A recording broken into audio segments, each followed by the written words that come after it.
இந்தியாவில் இந்த பேரை கேட்டாலே சமூகத்துல ஏற்றத்தாழ்வு ஏற்படுத்துறவங்க எல்லாம் நடுங்கி போயிடுவாங்க.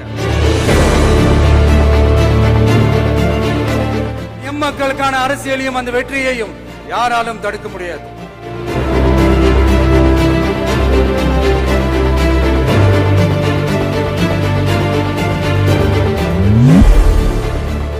எதை நினைச்சு அரசியலுக்கு வந்திருக்கோமோ அப்படி நினைச்சத கொஞ்சம் கூட பிசிறலாம செஞ்சு முடிப்போம்.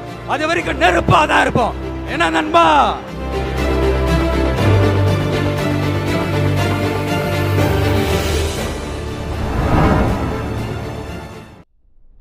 தாவேகா கூட்டணி ஆட்சி, அசைக்க முடியாத அரசியல் சக்தி. இங்கே மக்கள்தான் எஜமானர்கள். நான் உங்களுக்கு கீழ் இருக்கும் தளபதி. நீங்கள் ஆணையிடுங்கள், நான் செய்கிறேன் என்று திரைப்பட விழா ஒன்றில் முழங்கினார் விஜய்.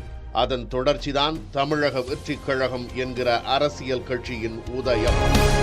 இதுவரைக்கும் ஆடியோ லான்ச் மேடையில மீட் பண்ணோம். இப்போ ஒரு அதிரடி சேஞ்ச். இப்போ நம்ம மீட் பண்றது அரசியல் மேடையில, ஒரு பொலிட்டிக்கல் ஸ்டேஜ்ல. விஜய் தமிழ்நாட்டு அரசியலில் நாள்தோறும் உச்சரிக்கப்படும் பெயராக மாறியிருக்கிறது. மாற்றம் தருவேன் என்கிறார் விஜய். நமக்கு இந்த வாழ்க்கையை கொடுத்த நம்ம மக்களுக்கு நம்ம என்னதான் செய்ய போறோம்? இதெல்லாம் ஏகப்பட்ட கேள்விகள் மனசுக்குள்ள வந்துகிட்டே இருந்தது. இப்படி எல்லா கேள்விகளுக்கும் ஒட்டுமொத்தமா ஒரு விடையை கண்டுபிடிக்க யோசிச்சப்பதான் அரசியல். தமிழ்நாட்டை முழுமையா மாத்திர ஒரு முதன்மை சக்தியா இருந்து உங்களுடைய மகனா, அண்ணனா, தம்பியா, தோழனா, உங்கள ஒருத்தனா இருந்து நான் உழைக்கணும். இதான் என்னுடைய டார்கெட்டும். விஜய் வருகை மாற்றத்தை உருவாக்கும் என்கிறார்கள் அரசியல் நோக்கர்கள். ஒவ்வொரு தொகுதியிலும் வெற்றி தோல்வியை தீர்மானிக்கும் சக்தியாக உருவெடுத்திருக்கிறது தமிழக வெற்றி கழகம். கூட்டணி ஆட்சி, அதிகாரத்தில் பங்கு என்று விஜய் கொளுத்தி போட்ட நெருப்பு தமிழக அரசியலில் ஆட்சியில் பங்கு என்ற கோரிக்கையின் வீச்சை அதிகரித்திருக்கிறது. அதனால நம்மளை நம்பி நம்மளோட களம் காண வர்றவங்களுக்கும் ஆட்சி அதிகாரத்துல பங்களிப்பு தந்து அதிகார பகிர்வு செய்யப்படும். தேசிய கட்சிகளான பாரதிய ஜனதா கட்சியும் காங்கிரசும் தங்களுடைய கூட்டணி பேச்சுவார்த்தையில் ஆட்சியில் பங்கு என்பதை முன்னுரிமை கோரிக்கையாக வைக்கிறார்கள். ஆனால் மற்றொரு புறம் அதிகாரத்தில் பங்கு என்று கூறினால் கூட்டணிக்கு பல கட்சிகள் வருவார்கள். காங்கிரஸ், கம்யூனிஸ்ட், பாமக, விசிக, அமமுக, தேமுதிக, மதிமுக உள்ளிட்ட கட்சிகளின் துணையோடு ஆட்சியை பிடித்து விடலாம் என்று தாவேகா வகுத்த வியூகம் பலிக்கவில்லை. மெகா கூட்டணி அமையவில்லை என்றாலும் 2026 சட்டமன்ற தேர்தலில் முதல்வர் நாற்காலிக்கான போட்டியில் நாங்களும் இருக்கிறோம் என்கிறார்கள் தமிழக வெற்றி கழகத்தினர். நட்பு சக்தி இருந்தாலும் இல்லனாலும் தனியாவும் நின்னு கெத்தா ஜெயிக்கிற அளவுக்கு ஒரு மிகப்பெரிய படை. தமிழக அரசியலில் ஒவ்வொரு காலகட்டத்திலும் புதிய கட்சிகளின் வருகை ஆட்சி மாற்றத்தை ஏற்படுத்தி உள்ளது என்பதையும் நாம் மறுக்க முடியாது.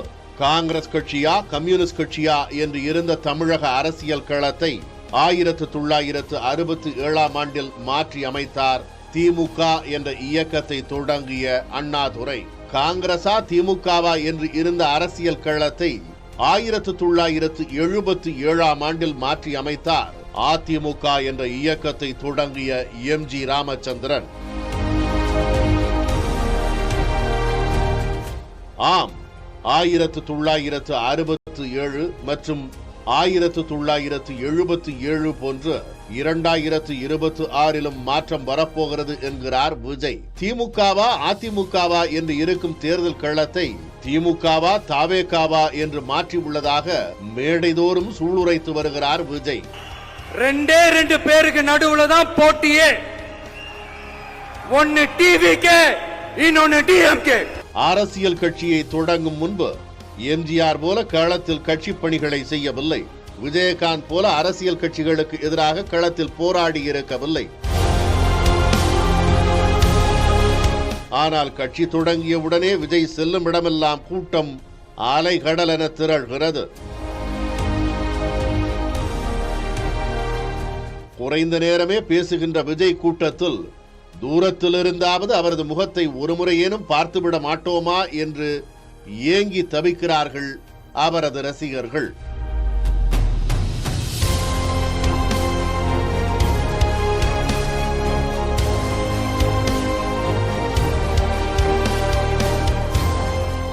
விஜய் அரசியல் வருகை என்பது பல ஆண்டுகளுக்கு முன்பே தீர்மானிக்கப்பட்டு விட்டதாக கூறலாம். தமிழ்நாட்டின் பாரம்பரியமான ஜல்லிக்கட்டு விளையாட்டு போட்டியை பாதுகாக்க வேண்டுமென இளைஞர் பட்டாளம் திரண்டெழுந்து சென்னை மெரினா கடற்கரையில் இரவு பகலாக போராடினார்கள். இளைஞர்களின் தன் எழுச்சியை ஊக்கப்படுத்திட நேரடியாக களத்திற்கே சென்று ஆதரவு தெரிவித்தார் விஜய். தமிழனோட அடையாளம் ஜல்லிக்கட்டு. எதையும் எதிர்பார்க்காம, யாரோட தூண்டுதலும் இல்லாம, எந்த விதமான கட்சி பேதமும் இன்றி தமிழ் என்ற ஒரே உணர்வோட இந்த போராட்டத்தில் குதிச்சிருக்கிற அத்தனை இளைஞர்களுக்கும் நான் தலைவணங்குறேன்.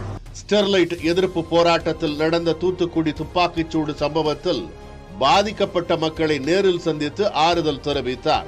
நீட் தேர்வினால் மாணவி அனிதா மரணமடைந்த போது அவரது வீட்டிற்கே சென்று குடும்பத்தாருக்கு ஆறுதல் கூறி தேற்றினார். ஈழத்தமிழர் உரிமைக்காக நாகப்பட்டினத்தில் மிகப்பெரிய போராட்டத்தை நடத்தினார்.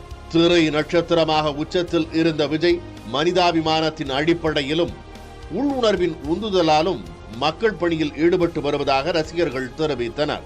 2009ஆம் ஆண்டில் தனது ரசிகர் மன்றத்தின் கொடியை நடிகர் விஜய் அறிமுகம் செய்த போது விஜய்க்கு அரசியல் நோக்கம் இருப்பதாக விமர்சிக்கப்பட்டது.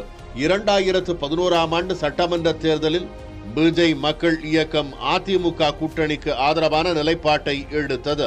2021ஆம் ஆண்டு சட்டமன்ற பொதுத் தேர்தலில் விஜய் கருப்பு மாஸ்க் அணிந்து கருப்பு சிவப்பு சைக்கிளில் வாக்களிக்க வந்தது திமுக ஆதரவு நிலைப்பாட்டில்தான் என்று தேர்தல் பரப்புரை மேலாண்மை பொதுச் செயலாளர் ஆதவ் அர்ஜுனா கூறியது உண்டு. ஏன் நம்ம தலைவரை எலெக்ஷன் இன்னைக்கு கருப்பு சிவப்பு சைக்கிளோட வந்து உங்களுக்கு ஆதரவு கொடுக்குறேன்னு சொன்னாரு. உங்களுக்கெல்லாம் நன்றி உணர்வு இல்ல? எப்போதும் தனது திரைப்பட இசை வெளியீட்டு நிகழ்ச்சிகளில் குட்டி கதைகள் சொல்லும் நடிகர் விஜய்க்கு லியோ படத்தில் அந்த வாய்ப்பு கிடைக்கவில்லை. அரசியல் தலையீடுகளால் இசை வெளியீடு நடக்கவில்லை என்றார்கள். லியோ படத்தின் வெற்றி விழா நிகழ்ச்சியில் விஜய் என்ன குட்டி கதை சொல்ல போகிறார் என்று ரசிகர்கள் மட்டுமின்றி பொதுமக்களும் காத்திருந்தார்கள். விஜய் சொன்ன அப்பா சட்டை குட்டி கதை அரசியல் அதிர்வுகளை ஏற்படுத்தியது. மருத்துவ முகாம்கள், அன்னதானம், மரம் நடு விழா, கோடைகால குடிநீர் பந்தல் அமைப்பு என்று விஜய் மக்கள் மன்றங்கள் தமிழகம் முழுவதும் மக்கள் நலப் பணிகளை தீவிரப்படுத்தி இருந்தார்கள். ஒவ்வொரு சட்டமன்ற தொகுதி வாரியாக 10ஆம் வகுப்பு 12ஆம் வகுப்பு பொதுத் தேர்வில் முதலிடம் பிடித்த மாணவ மாணவிகளுக்கு தன்னுடைய கைகளால் கல்வி உதவித்தொகை வழங்கி ஊக்கப்படுத்தினார்.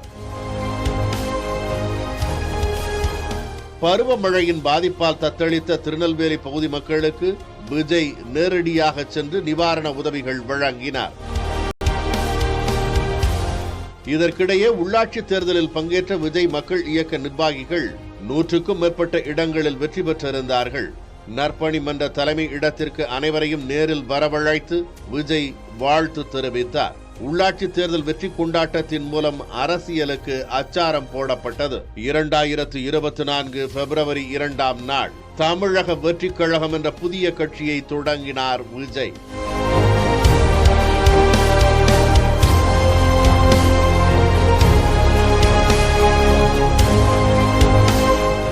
வீரம், தோழமை, துணிவை குறைக்கும் வகையில் கட்சி கொடியை அறிமுகம் செய்து புதியதொரு அரசியல் தொடக்கத்தை அமைத்தார். 2024 அக்டோபர் 27 அன்று விக்கிரவாண்டியில் மிகப்பெரிய அரசியல் மாநாட்டை நடத்தி காட்டி கொள்கை எதிரி பாஜக, அரசியல் எதிரி திமுக என்று தனக்கான அரசியல் பாதையை வகுத்தார். தாவேக கொள்கை தலைவர்களாக அஞ்சலை அம்மாள், வேலு நாச்சியார், அம்பேத்கர், பெரியார், காமராஜர் என்று பிரகடனப்படுத்தினார்.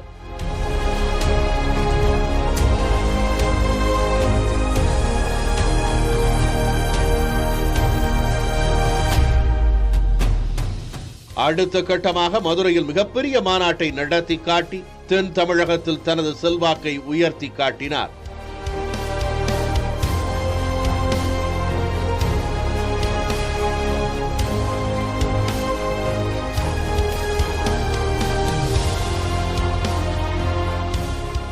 திருச்சியில் தொடங்கி ஒவ்வொரு சனிக்கிழமையும் பரப்புரை வாகனமான பேருந்தில் பயணம் செய்வதன் மூலம் தமிழகத்தை வலம் வர தொடங்கினார் விஜய்.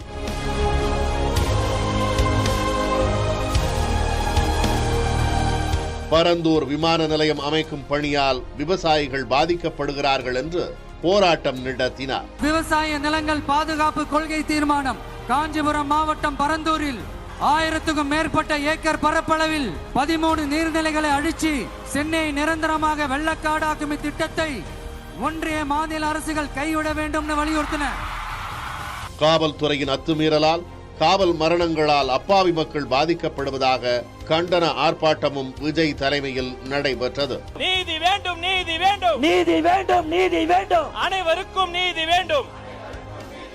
எங்கே நிகழ்ச்சி நடந்தாலும் எதிர்பாராத அளவுக்கு ரசிகர்கள் கூட்டமும் கட்டுப்பாடற்ற தொண்டர்களின் ஆரவாரமும் விஜய் மீதான விமர்சனங்களை அதிகப்படுத்தின.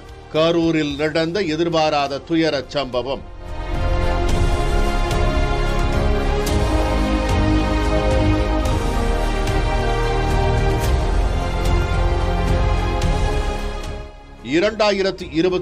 செப்டம்பர் 27 அன்று விஜய் நடத்திய கூட்டத்தில் 41 பேர் நெரிசலில் சிக்கி உயிரிழந்த பெருந்துயரம் தமிழக வெற்றிக் கழகத்தின் பயணத்திற்கு முட்டுக்கட்டை போட்டது. பாதிக்கப்பட்டவர்களை விஜய் சந்திக்கவில்லை என்று விமர்சிக்கப்பட்டார். சுமார் 72 நாட்கள் அமைதி காத்தார் விஜய். 15 நாட்களாக கட்சி அலுவலகம் திறக்கப்படாமல் இருந்ததும் தாவேகாவிற்கு பின்னடைவாக அமைந்தது. மலேசியாவில் நடைபெற்ற ஜனநாயகன் பட விழாவில் கலந்து கொண்டு திரும்பிய விஜய் மீண்டும் அரசியல் பணிகளை தொடர்ந்தார். நெருக்கடிகளையும் இடர்பாடுகளையும் கடந்து வருவோம், இதுபோன்ற பல தடைகளை தாண்டித்தான் விஜய் தனது துறையில் உயரம் தொட்டார் என்று நம்பிக்கை கொடுத்தனர் விஜய் ஆதரவாளர்கள். ஆமாம், விஜய் எந்த திரைத்துறையில் படிப்படியாக வளர்ந்து உயர்ந்தாரோ அதே திரைத்துறையில் ஏற்பட்ட சில தடைகளும் நெருக்கடிகளும் தான் அவரை அரசியலுக்கும் அழைத்து வந்தது.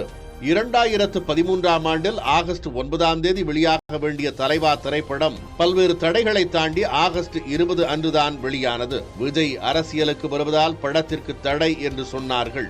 முதல்வராக இருந்த ஜெயலலிதாவை சந்திக்க முயன்ற விஜய் காக்க வைக்கப்பட்டதாகவும் கூறுவார்கள். 2017ஆம் ஆண்டில் விஜய் நடிப்பில் வெளியான மெர்சல் திரைப்படத்தில் பண மதிப்பிழப்பு ஜிஎஸ்டி பற்றி விமர்சிக்கப்பட்டுள்ளதாக பாரதிய ஜனதா கட்சியின் தமிழக தலைவராக இருந்த தமிழிசை சவுந்தரராஜன் எதிர்ப்பு தெரிவித்தார். 2018ஆம் ஆண்டு சர்க்கார் திரைப்படம் வெளியான போதும் அரசியல் கருத்துகள், விலையில்லா சமூக நலத்திட்டங்களை விமர்சிக்கும் படம் என்று அதிமுக, திமுக இரு கட்சியினரும் எதிர்ப்பு தெரிவித்தனர். 2026 ஜனவரியில் வெளியாக வேண்டிய ஜனநாயகன் திரைப்படமும் தணிக்கை சான்றிதழ் பிரச்சனையில் சிக்கி தவிக்கிறது. எளிய மக்களின் எதிர்பார்ப்பும் இளைஞர்களின் நம்பிக்கையும் விஜயின் அரசியல் கனவை தனித்துவ பாதையில் வழிநடத்தும் வாய்ப்பை வழங்கியுள்ளன. தாவேகா மற்றும் ஒரு அரசியல் கட்சியா, மாற்றம் தரும் அரசியல் கட்சியா? 2026 ஜனநாயக திருவிழாவில் மக்கள் தீர்ப்பே விடை சொல்லும். இதுக்கு மேல என்ன வேணும்? கான்பிடென்டா இருங்க, நல்லதே நடக்கும், வெற்றி நிச்சயம். மீண்டும் சந்திக்கும் வரை நன்றி, வணக்கம்.